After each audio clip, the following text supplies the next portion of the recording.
Hello and welcome to Media MD, your weekly dose of media that you have somehow missed. I'm Reuben. And I'm Elliot Hunt. And this week, Elliot, I'm prescribing you a movie. It's called Hunt for the Wilderpeople. What do you know about it? Well, I just found out about the title. Yep, so far so good. Yep, that's that. This segment and is and over. That's it. All right. So this movie is by a director called Taika Waititi, who I'm sure you know already. Okay. Who is rapidly becoming one of my favorite directors. He probably first gained like pop culture notoriety from the movie What We Do in the Shadows, which is a mockumentary about vampires in New Zealand and how they live their day-to-day life, right? Yeah. But he's kind of directed some episodes of TV shows and stuff before that, and a few quite good movies. So he did What We Do in the Shadows, and then he's also probably quite well known for directing Thor Ragnarok, the third and only good Thor movie. I mean, the first one wasn't terrible, but look, Ragnarok still shits on it. So if the best thing you can say about a movie is it wasn't terrible, it's I don't know. And so that's also a movie that I think got a lot of praise for being quite like stylish, and well made. Yeah, definitely. And in between these two movies, he released another movie which did quite well called Hunt for the Wilderpeople. Actually, I just found out as I was reading the Wikipedia page just then, it's the highest grossing opening weekend for a New Zealand movie, because Hobbit and Lord of the Rings don't technically count as New Zealand movies by whatever metric this was using. Yeah, well, I mean, it wouldn't be any fun to count them because...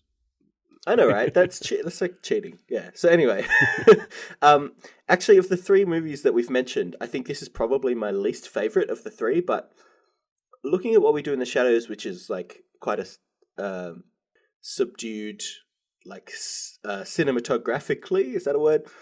Quite a subdued movie from a filmmaking perspective. And Thor Ragnarok, which is like so over the top and bombastic. This is a movie that is very well made, and probably the most well made of the three. Okay. So you're talking just specifically visuals or writing, or just sort of all of the above? All of the above, I think. Okay.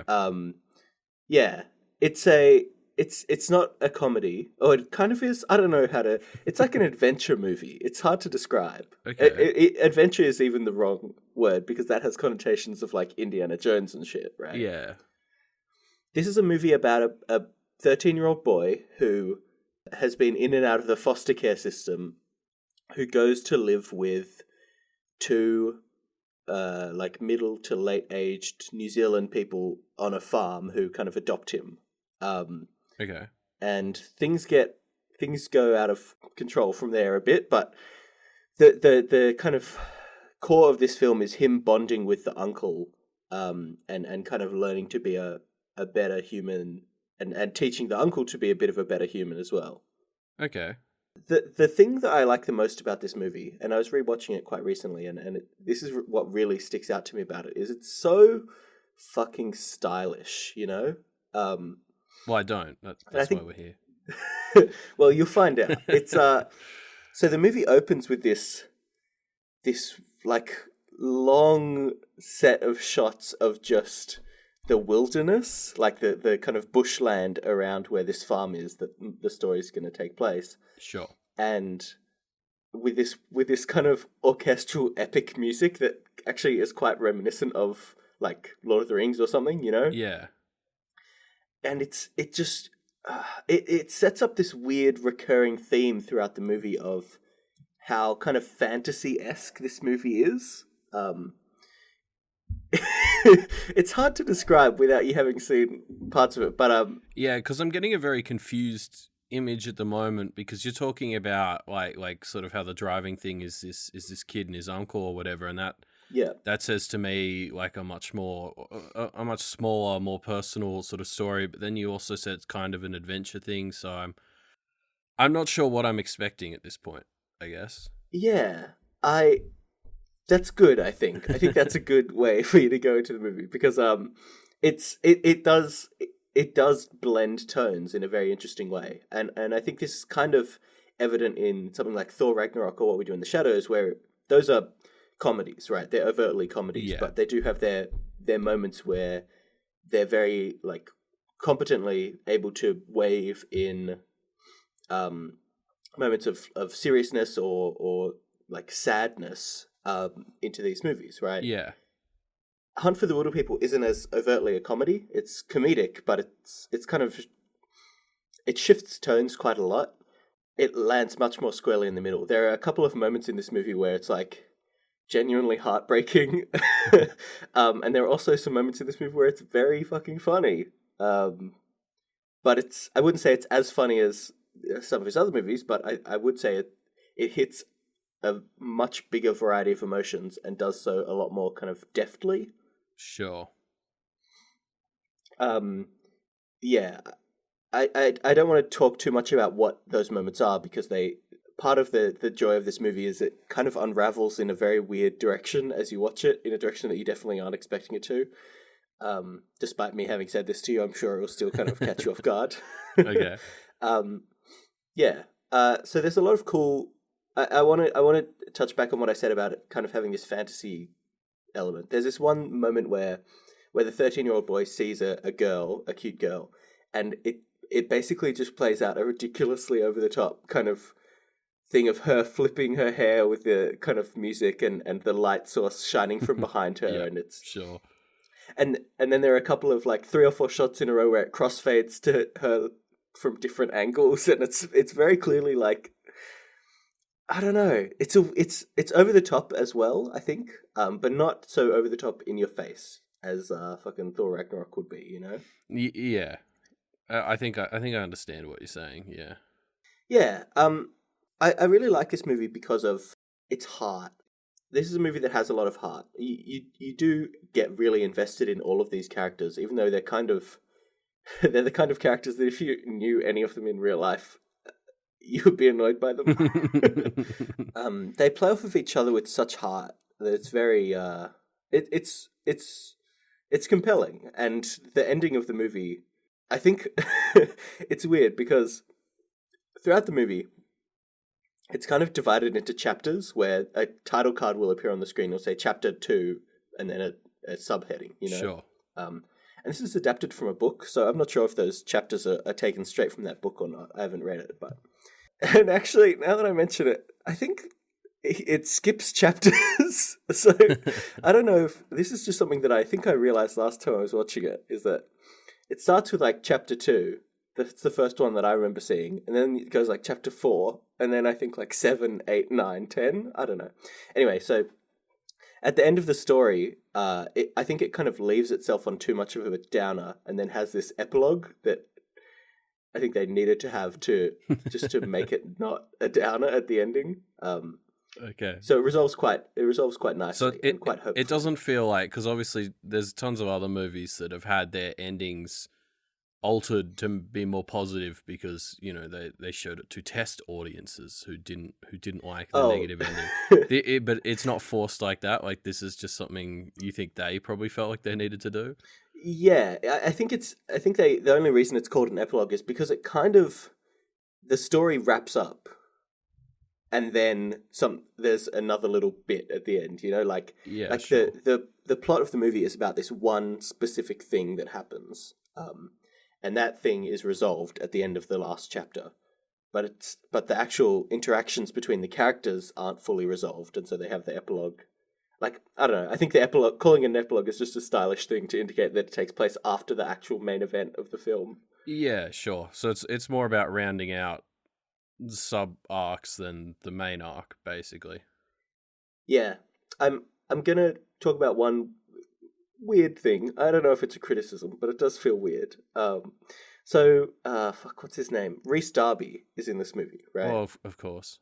Because of course it's a New Zealand film, and Taika Waititi directed some episodes of Fly the Conchords. Yeah. And I'm assuming he knows the Fly the Conchords gang quite well, as everyone in New Zealand must know each other quite well. Anyway,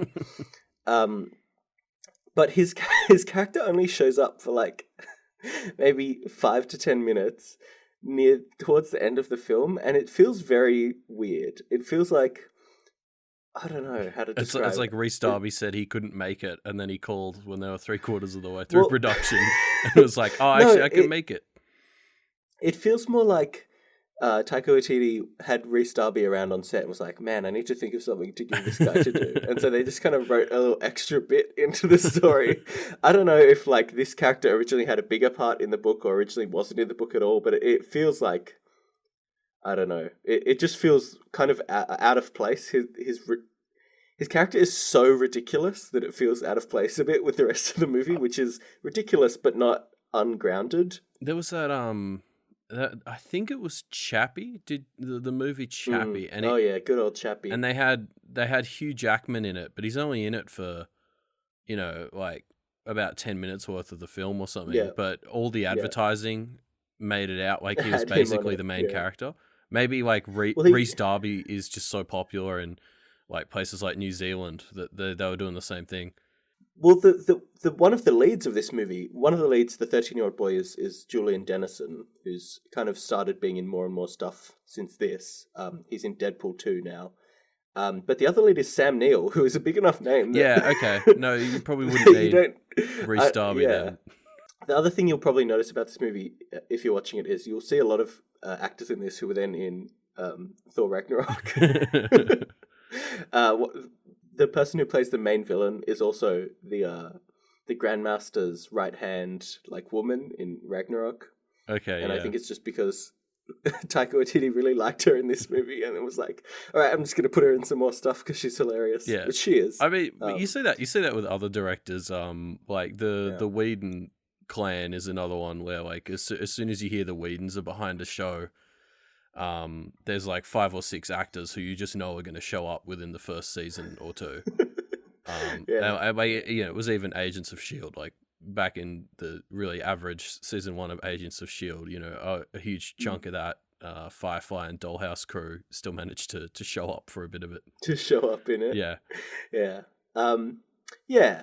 But that's all I really want to talk about with this movie. I think it's a movie that's very charming and has a lot of heart and also is very well made. And I think those 3 things kind of, or I guess 2 things, kind of combine to elevate it as a really good, solid, all-round movie.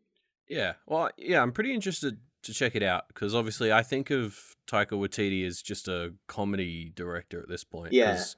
Because What We Do in the Shadows is his sort of film that I'm familiar with, and then Thor Ragnarok is mostly a comedy, and then obviously has the action mixed in. But I wouldn't have said that either of those 2 films were particularly, sort of emotionally heavy. Yeah, and I would probably say, I mean, Thor Ragnarok has a couple of really good, well-composed shots that are clearly meant to be like posters. Yeah. But all round, it's not that like interesting of a. Well, no, that's not right. What am I trying to say? Like, the sets and everything are very beautiful in Thor Ragnarok. It's a very good-looking movie, but it doesn't feel like it's like got interesting cinematography, beyond the kind of inherent beauty of the world that they've created. Yeah. Maybe if it had come out before Guardians of the Galaxy, we'd feel differently. But yeah. Yeah, this is a movie that Hunt for the Wilderpeople is a movie that takes like New Zealand bushland, which is pretty beautiful and has some good scenic, like looks to it, but it makes it look so interesting, Okay. Cool. Well, that's that, I guess. You'll watch it and in 2 weeks we'll come back to talk about it and see what you thought. Yeah. So if you, audience, want to watch and leave us your thoughts, there will be a discussion thread in the show notes down below where you can leave us your thoughts, and we might feature comments on the diagnosis episode in 2 weeks. If you'd like to help us out, you could also leave us a review on iTunes, which we would really appreciate, or just kind of share the show with your friends. Our website, mediamdpodcast.com, has links to do all of those things that I just mentioned, as well as ways to contact us and all of the previous clues for the Media MD ARG. You can help us figure out just who is Dr. MD and why is his child so wild. Elliot, what's this week's clue? Backspace. Backspace. And we will see you next fortnight.